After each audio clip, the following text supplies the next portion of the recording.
You want to go ahead? Yeah, let's do it. You call me. Ding ding. Hello. Hi, is that Sean? Yes, sir.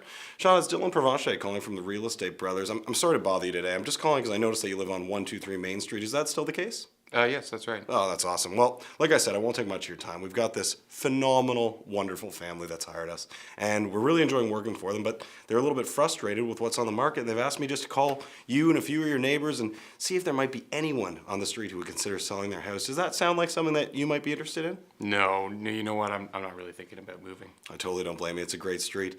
Just out of curiosity, do you know if maybe one of your neighbors might want to take advantage of these guys?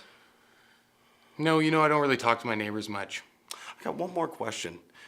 Could you tell me about a circumstance that might cause you to want to sell your house? Oh gosh, like maybe if I got the right amount of money and we were able to upgrade into a home that better fit my family because we're expanding. Right. We have talked about it in the past. It's Neat, just not okay. something that we're planning at the moment. I'm so glad I asked that question. Just out of curiosity, what would that price be? Well, the neighbor sold for 6.25, and we just did our kitchen, so I think somewhere in the mid sixes, somewhere around there. So something in the mid-sixes would cause you to sell.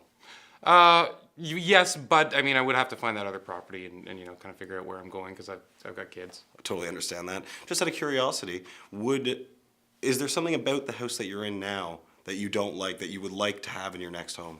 I just want a fourth bedroom. Right. That's really it. Yeah. That's it. If I could just add on to this house, I would, but I'd probably get divorced in the process. So. Yeah, I understand. So if I were able to find you that fourth bedroom house and we were able to get you something in the mid-sixes, would that be something that we could maybe talk a little bit more about? Absolutely. Well, this is fantastic. Listen, what I'd love to do is I'd love to pop by, just check out the house a little bit, see if it's right for these guys, because we might be able to make it really, really easy for you. And then in the meantime, what I'll do is I'll search for a couple listings, and I'll probably bring those along. Would that be all right? Maybe Thursday at 4?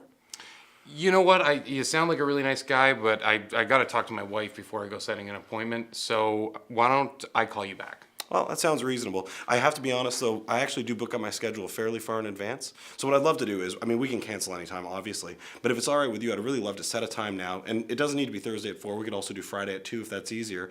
And this way we could sit down. And then if your wife decides that maybe it's not a great idea, we can cross that bridge then. But at least I've got my time locked in for you. Would that be all right? That sounds great. Okay. Friday at 2. Perfect. Done.